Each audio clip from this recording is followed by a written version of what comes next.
It's good to be here with everyone, and I'm delighted to be part of this conference. I was delighted really when Stella Rowling asked me to give a keynote lecture at this international digital conference. And honestly, while of course giving a talk without being in the room with an audience is a bit of a different environment. On the other hand, it's certainly also one of the advantages of our current time that you can tune in from all over the world, not only to participate, but actually to be part of it. And I really appreciate that. Especially since, as Christian mentioned, I grew up in Vienna. Actually, my apartment was, and still is actually, still right next to the Belvedere.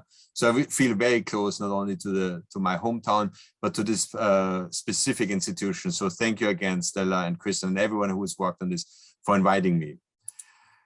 Since 2018, as Christian mentioned, it is my great pleasure to be the director of one of the largest museums in the world, the Metropolitan Museum of Art. And tonight what I want to do is to share a few thoughts on the role in reshaping and overcoming some of the challenges that we face in a globalized, interconnected world, but especially also how museums must understand in that context their educational mission in the 21st century, and which digital tools and strategies they can deploy to bring audiences around the world in touch with outstanding works of art and engaging narratives. So I'm going to try to kind of talk about that in two phases. One, I will give a kind of a broader picture of where universal museums and especially Met is, and how all these developments actually are connected to what we need to do and what we must do digitally. So that's kind of the second part of my talk, but both of them are very connected. It's clear that the past 2 years have been marked by difficult news and challenging developments. So from unprecedented durations of closure, many of you have experienced that. In the Met's case, it was 6 months, to heavy restrictions of the visitor numbers and strict protocols during the on-site visit, to deep financial cuts.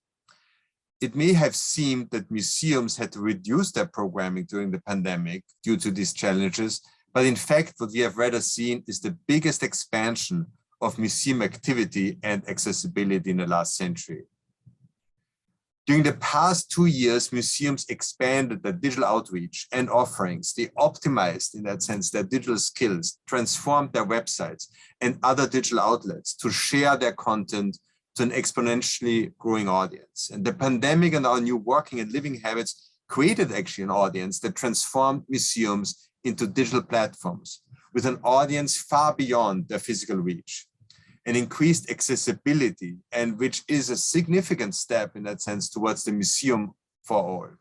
I actually think that it has never been more important than now to be a museum, a place, a resource for all, as the pandemic has functioned as a burning glass in many alarming ways. So first of all, if you look at it, the economic divide has increased as the top 1% have become more than 40% richer during the pandemic. And while a younger generation has faced major economic losses and uncertainties because of COVID-19 in the US and all over Europe, inflation is another result of that. Capitalist and turbo-capitalist structures are being questioned and challenged. Rising nationalism manifests itself not only in populist politics, but it's also in borders going up again and walls being built, but also in the access of vaccines, as almost all countries that produce or order vaccines produce primarily for domestic markets and export only a fraction. So unsurprisingly, leading this to the devastating disparity in vaccinations between the global north and the global south.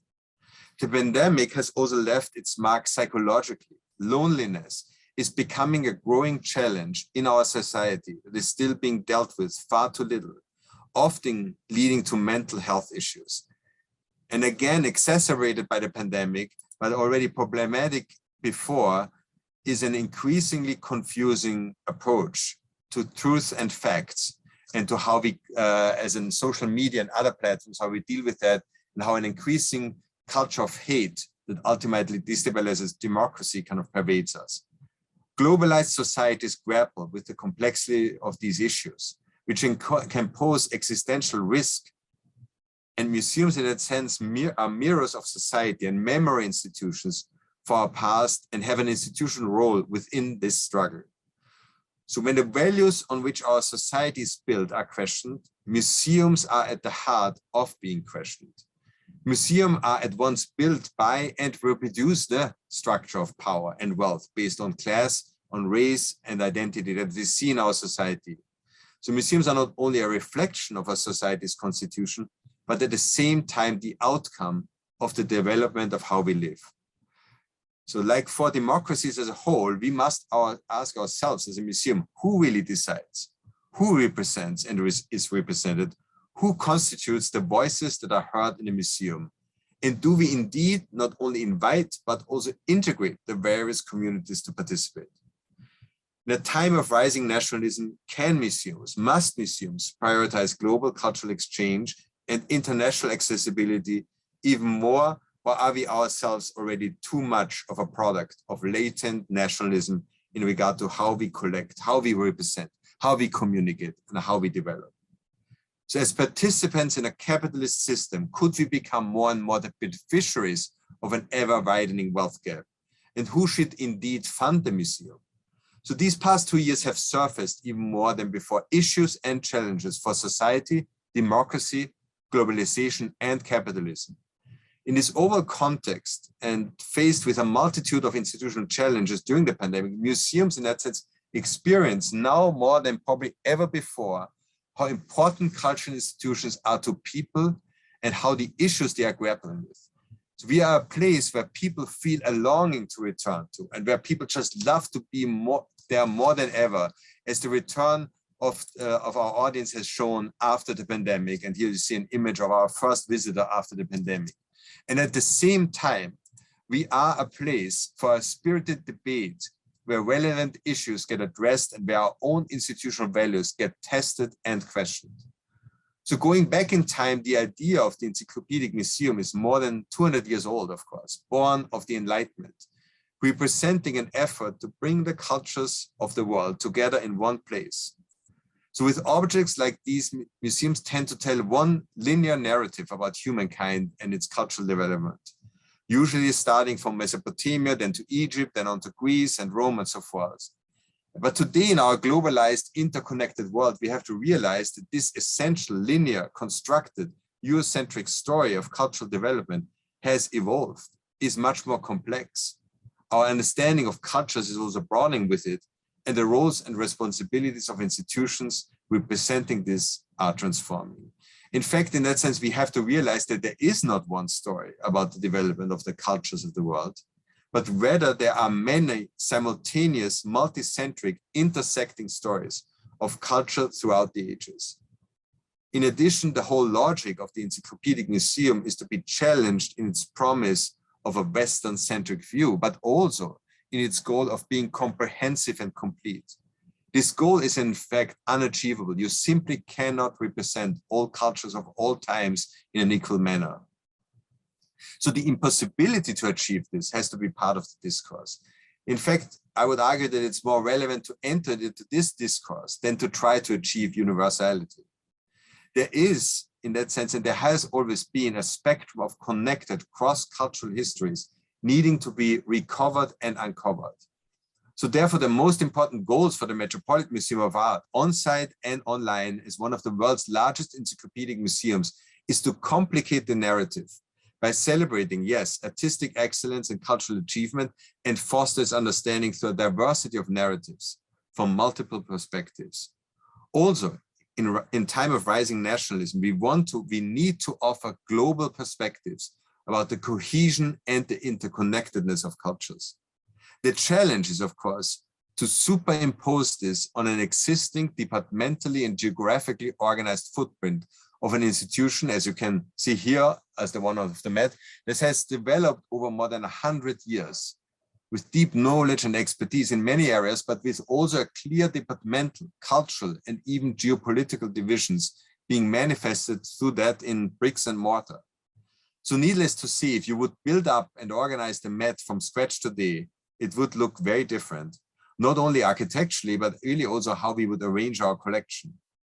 So as we cannot build the museum from scratch, what we will focus more on is to show how in a universal museum of today, cultures are in dialogue and intertwined, and that moving through time and between cultures generates energy and engagement, fosters cultural understanding, and reveals also areas of similarities and differences. So physically, we are doing that in neurologic areas right now of our collection with installations like this one that you see right now in a medieval courtyard called Crossroads, that looks at the term medieval sculpture, but not as a European phenomenon, but explores what has been done in various cultures in Asia, Africa, and Europe at the same medieval time and for the same purpose. And it reveals fascinating parallels and dialogues and comparisons.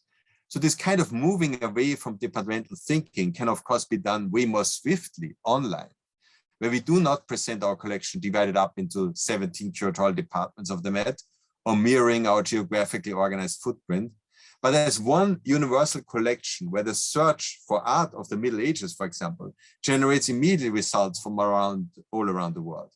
In that sense, the digital realm functions for us as a trailblazer, where many ideas are explored digitally first and help to drive change in the physical museum. So clarifying what a universal museum is in the 21st century, clarifying in fact what a museum is in general and what it stands for, seems to be now more important than ever, since the term, in that sense, museum, gets more and more fluid, and in fact, I would even say abused. So when you see these days, we have a museum of ice cream, for example, which offers an interactive experience with ice cream and candy-themed exhibits.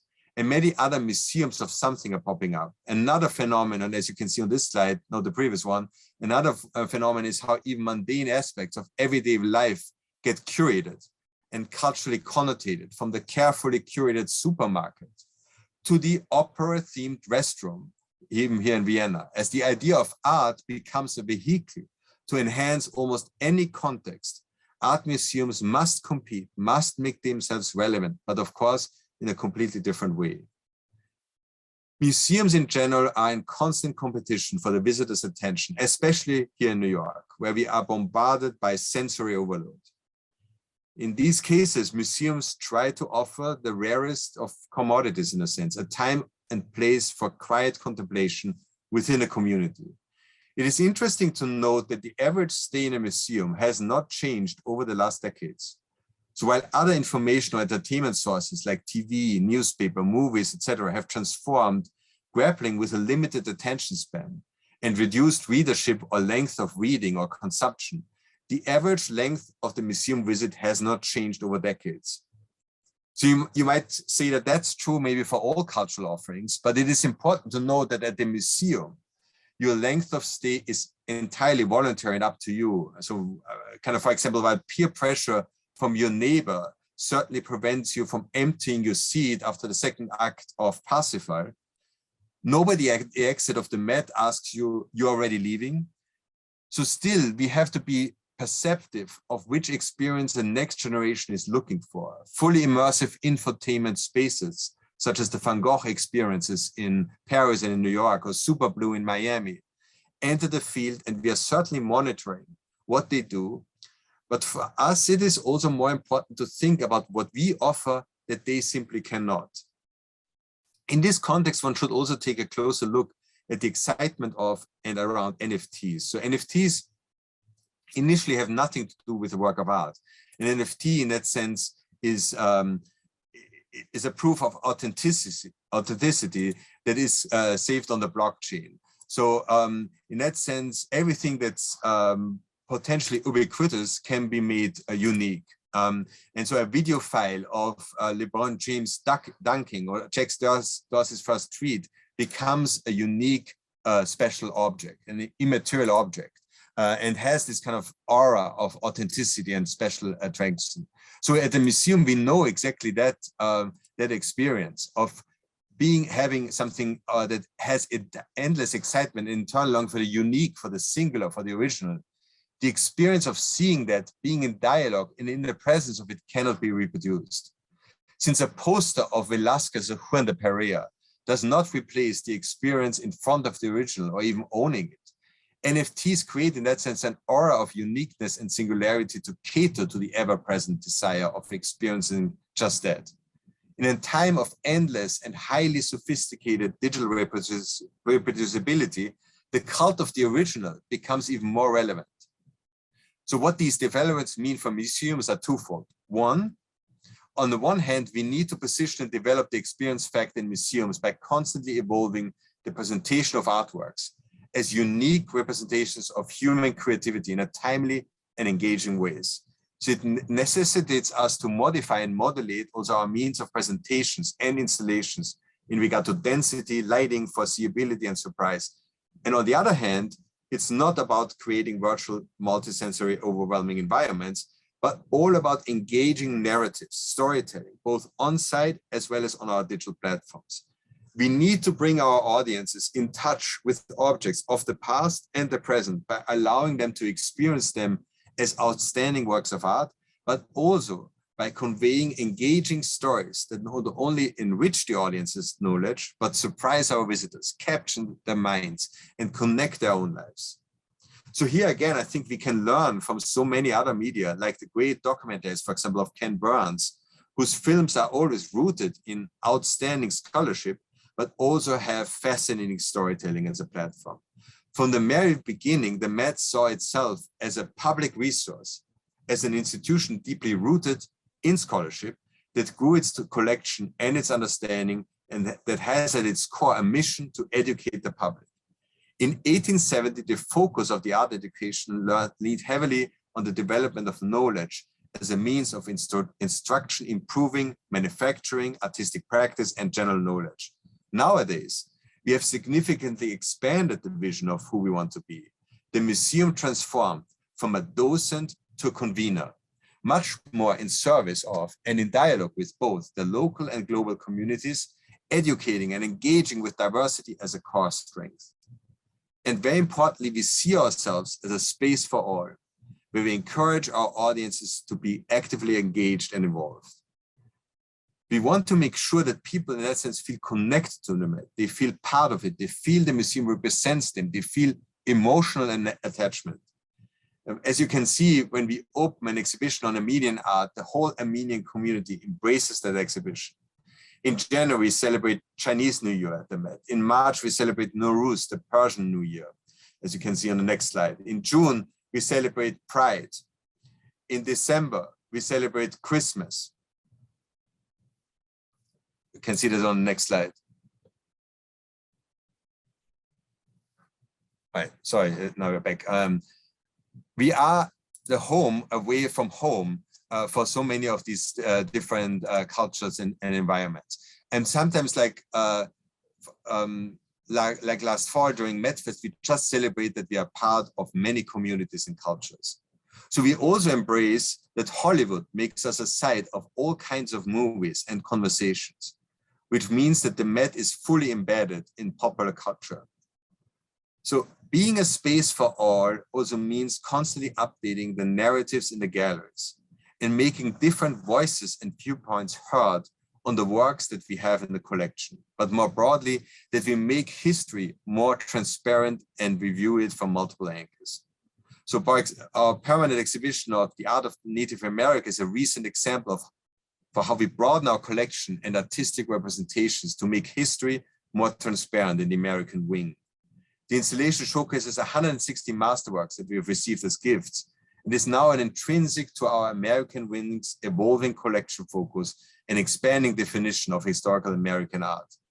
Other important areas where we just have updated or are about to update our narratives in the next 10 years that are already fully underway are the British galleries, the European paintings galleries, ancient Near Eastern galleries, arts of Africa, Oceania, and the Americas, and the modern and contemporary wing that we will build in the next couple of years. This means that in the next 10 years, for more than $1 billion, 1/4 of the Met's gallery system and its narratives will be renewed, will be refreshed, it will be recontextualized, and it will benefit from the scholarship and understanding of our curatorial, conservation, scientific, and education staff, as well as external voices, and will reflect a current and timely perspective.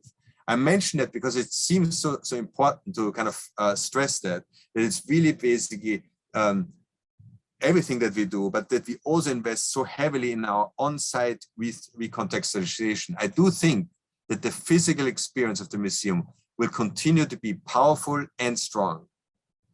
But as already said, museums will expand and are already expanding significantly in ways that are not just physical, but digital and intellectual in regard to their engagement in various areas of the world.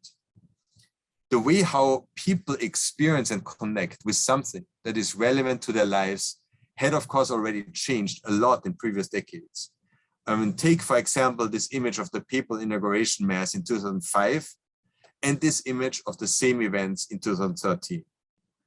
But while before the pandemic, the digital skills of many of us were just enough to operate our own smartphones, in the past 2 years, everyone, no matter what age, no matter where they came from, has become a digital native.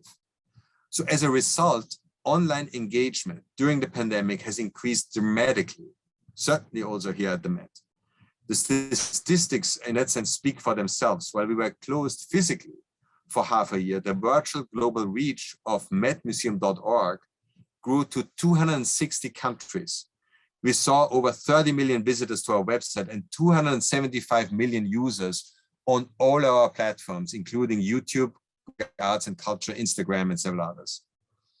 Well, some of these growth numbers are maybe like in regard to the exponential growth, a temporary phenomenon during the pandemic. We had, for example, a growth percentage of 3,700% in regard to our 360-degree videos or page views on our publications. Other figures, however, such as the users of our online collection, the YouTube views, or the growth of our international audience have been very stable for over 2 years now and keep increasing on the same pace.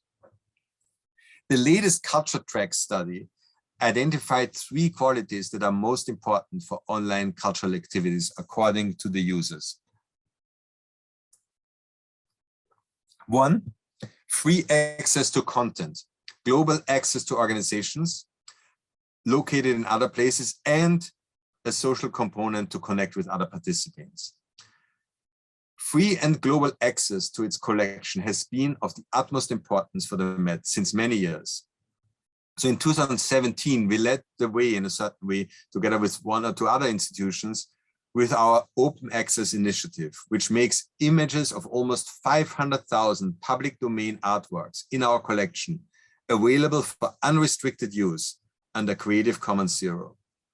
So anyone can search, access, download, share, and remix images and data, high definition data about artworks in the Met's collection. And just to throw a few more numbers in that sense at you, in the last 4 years, open access images and data have been viewed over 1.2 billion times and downloaded over 7 million times from the Met's website. So nowadays, many institutions have similar offerings where they provide high resolution image files, image descriptions, and background information, as well as audio contributions online. But at the Met, we want to make sure that we are not leaving it at that, and it's really becoming a multi-local initiative. So to serve our global, though multi-local audience, we offer this content in 12 different languages. We also enable to use our online collection for art historical research by making scientific imagery available and by providing basically all the data we gain from our own research, such as technical notes, inscriptions, provenance, exhibition histories, and so forth. Some of you might have visited that already, but our digital timeline of art history that we've been building over the years is another very comprehensive tool. So on the one hand, it is an educational tool that connects any artwork that we have to its time, and you learn about the different times and cultures. But with many, many thousands entries and with 291 so-called chronologies, it teaches about the concurrency and interconnection of cultural development around the world, exactly how we need to do it right now in all of our layers.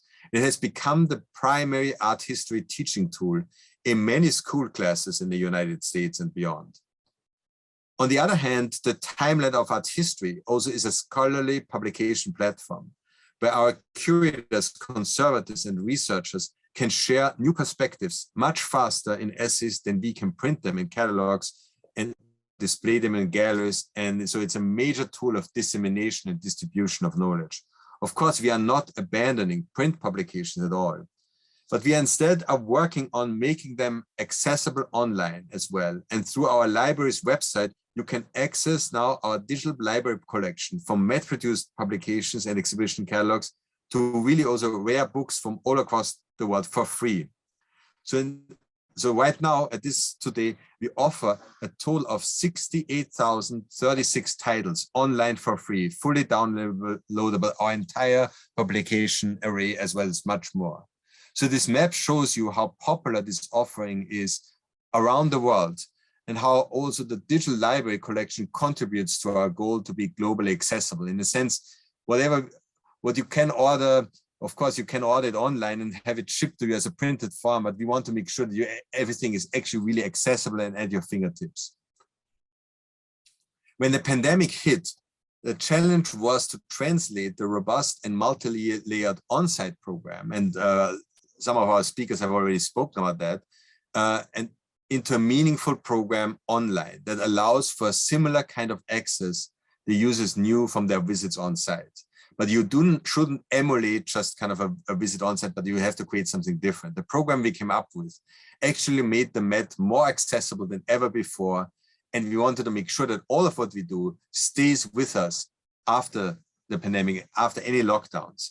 So exhibition openings with the usual remarks by the director and curators were previously only accessible by invitation only for a select local audience. Since the pandemic and for the future, we are organizing now virtual openings for every show that anyone can attend and that have a certain same feeling and spirit, but it are also educational, instructional, but celebratory in itself at the same time. So everyone can participate in our virtual openings. Along the same lines, we now offer these free curator-led virtual tours through our special exhibitions so that anyone can hear from our experts firsthand and experience the exhibitions from afar. Many other institutions have done that as well. We also see great interest in artist interviews, such as this one with the artist Alex da Corte on our most recent roof carving mission. But what I want to say about that is basically also, it creates also an oral history of the contemporary art and artists of the time. So we do more and more of these, not only to preserve a certain artist's conversation at a particular time, but actually to preserve artistic conversations for the next generation. And we're building a major database on that. So behind the scenes videos are another genre where we see a lot of traction, be it visits to artist studios, such as, for example, this one to last year's facade commission artist Carol Beauvais, or virtual visits to our own conservation studios.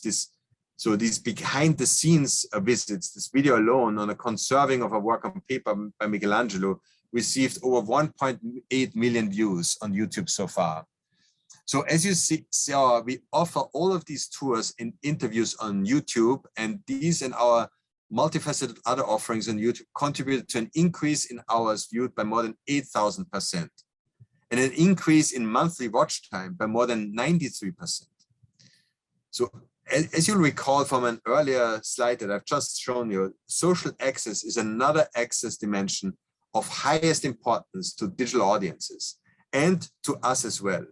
So one recent project that is all about the importance of the Met for your own individual journey is our award-winning video series and social media initiative called Met Stories. So for this series, we gathered unexpected and compelling stories from the many people who visit the Met. Some of them were artists, but mainly it was teachers, museum staff, regular visitors, people, someone from the army, thought leaders, public figures, and others. Other forums that we also show to connect with each other and the Met to hear and learn from our experts were kind of ways that we are doing in virtual study room visits, in which our conservators and curators offer to see works of art virtually in real time, and we can react on it and give you input. Or virtual symposia. But I mean, I have to say like this one. Like here's, you see an example of our recent People Symposia. So I actually think that these symposia have benefited tremendously from the from what we've learned during the pandemic, that we can do them virtually. So nowadays at the symposium, like this one from the Belvedere, it is much easier to organize virtual conferences.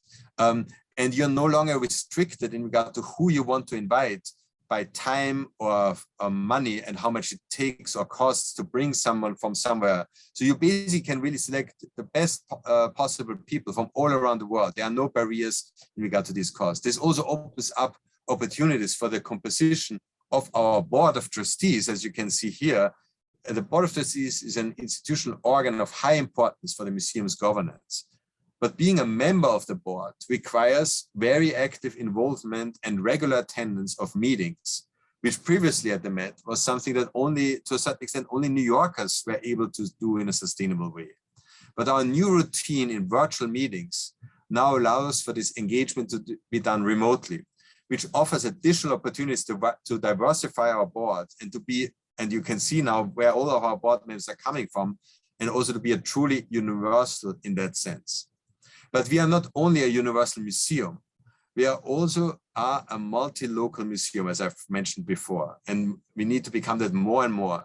And that means that we are present, engaged, and connected locally with and in that sense also as many places around the world as possible. And as such, just to give you one example, we see it as our duty to have a very strong voice externally in dialogues that affect us as societies, and where, in this case, our president, Dan Weiss, and I, as the director, feel that it is important to speak out as a cultural institution. So whether that is about the violent attacks and hate towards the Asian American Pacific Islander community, or the capital desecration in Washington, or the destruction of Armenian cultural heritage. To get these messages of solidarity and support out in the world, our social media channels are probably the most effective tool, as we reach, in that sense, millions of followers with every post or tweet.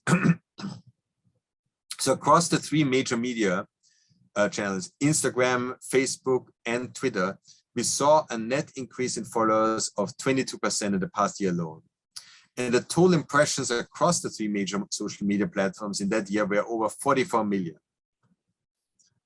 Our engagement on social media channels runs, in that sense, the whole spectrum, from important cultural messages to casual, of course, also fun activities, like, for example, with our very popular series under the hashtag MetTwinning, where we ask our followers to reenact works from our collection. That hashtag alone had 6.7 million views so far.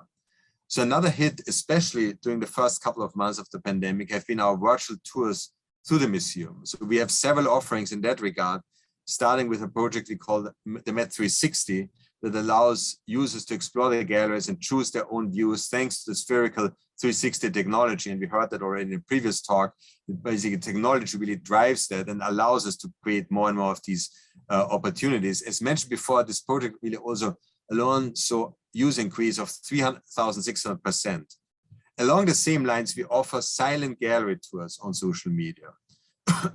And beyond, and again, making that happen, that the Met can be a museum for everyone way outside of New York. Beyond this background, it does not come as a surprise that according to Google, the second most sought after term for virtual experience in 2020 was virtual museum tours. As you can see, well before virtual NBA fans, virtual marriage, or also virtual baby shower. We are also exploring more and more gaming formats. And here you see a rendering. Actually, on the one hand, we recently launched our own digital game called the Met Unframed with the telecommunication operator Verizon. It combines an immersive exploration of our digital galleries with educational games, unlocking augmented reality versions of some of our artworks. And we will do more and more of these games and gamification experiences in the next 24 months.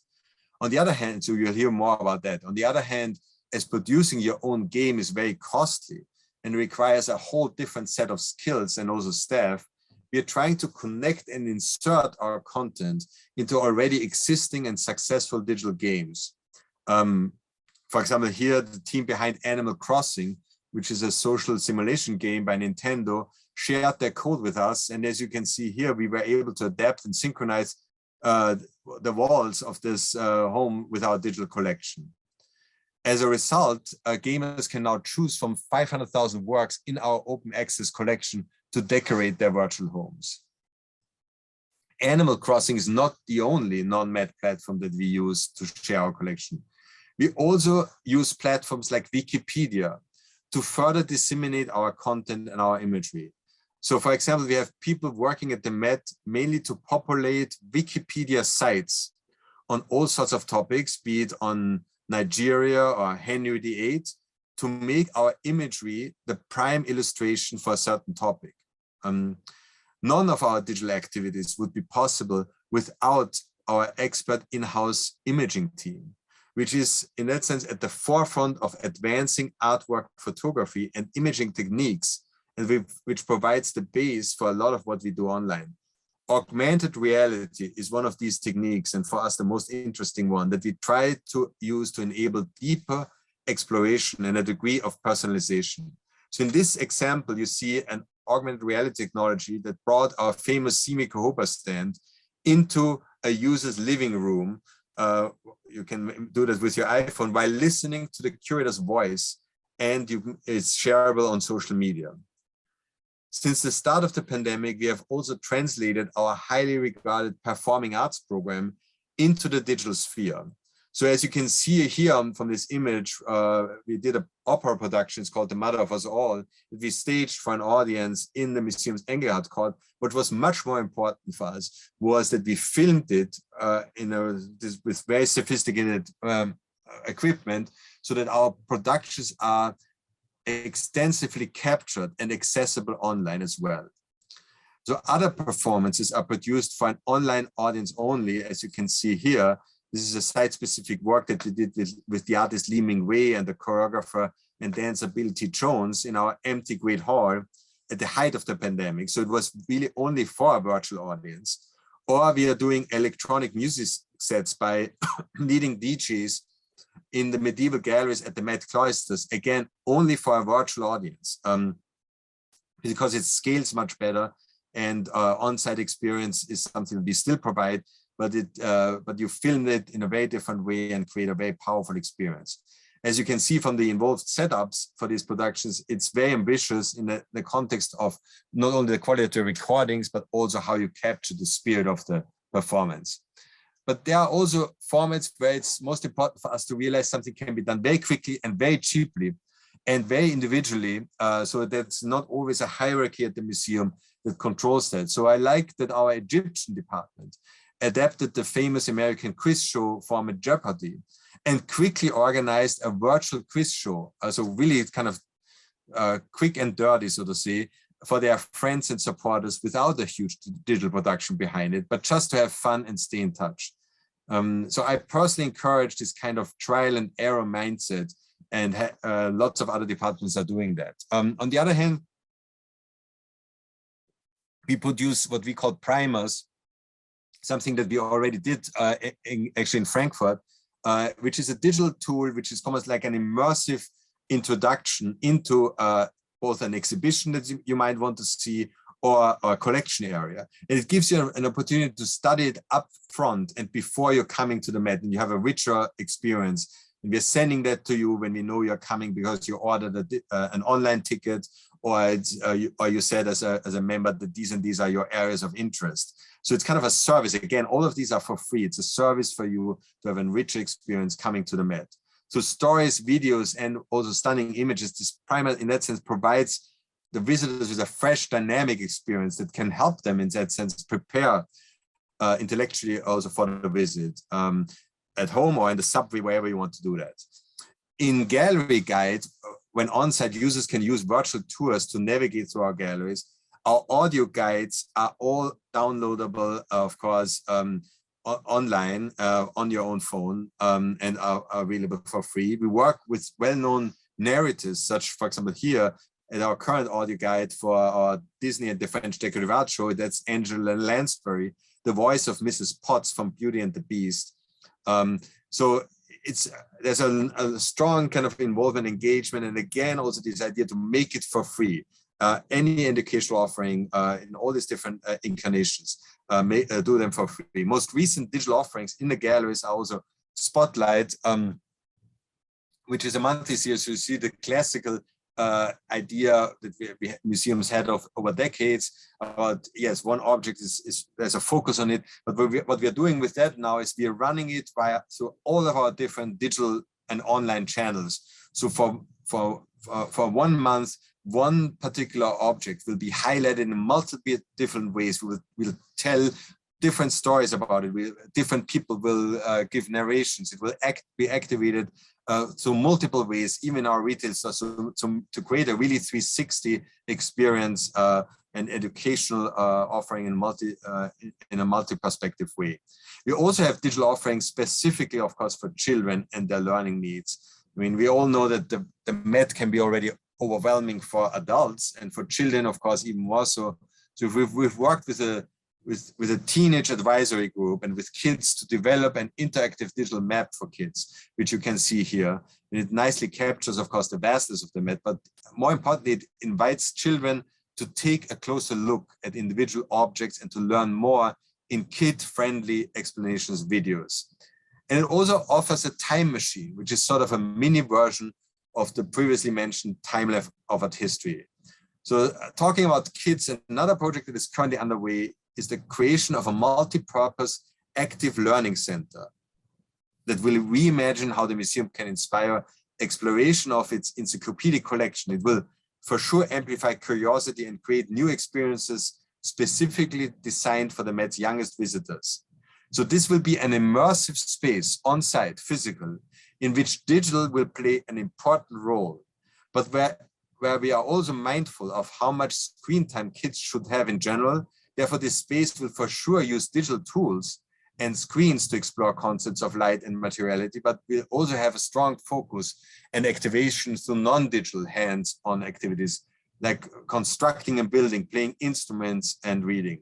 So I want to finish by showing you this slide, which gives you, these are all the different departments that kind of basically work in one way or the other on our major online digital expansion, which of course kind of runs the whole spectrum. Of course, like every department works on it, but these are the departments that are tasked between digital education, publications, our libraries, and our live arts program. All of these are run by one deputy director. So we use all these kind of synergies behind it. And then here you see the org chart of our digital department. So as you can see, we have 54 full-time employees in a digital department that's already fairly structured and organized with our various different areas. So it's a major investment of the institution in regard to that.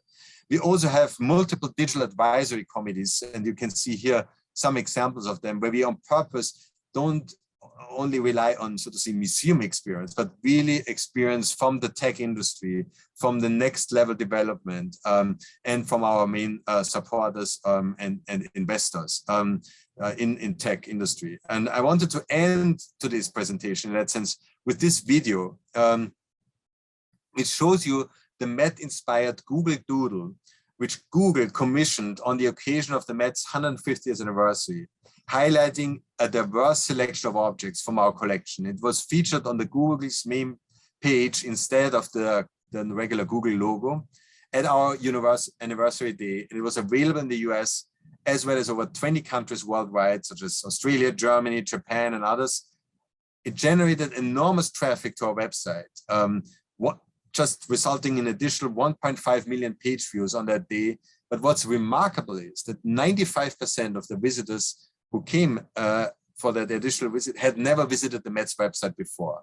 So while we still celebrated our anniversary on site with a huge festival, the celebration with the much larger audience was online. The Met is a museum that lives in our time, not a museum that simply relives other times. And so it's important that the Met further opens up to include new generation of voices, to embrace a young generation that takes action, takes things in their hands, that fights also for their future and its sustainability, and a generation, I would say, that will continue to guide us, enhancing the ways how we collect, how we develop, how we communicate, how we connect, and how we act responsibly. Staffing and including these new staff members in that context is our absolute priority. Digital is a critical tool for all of that.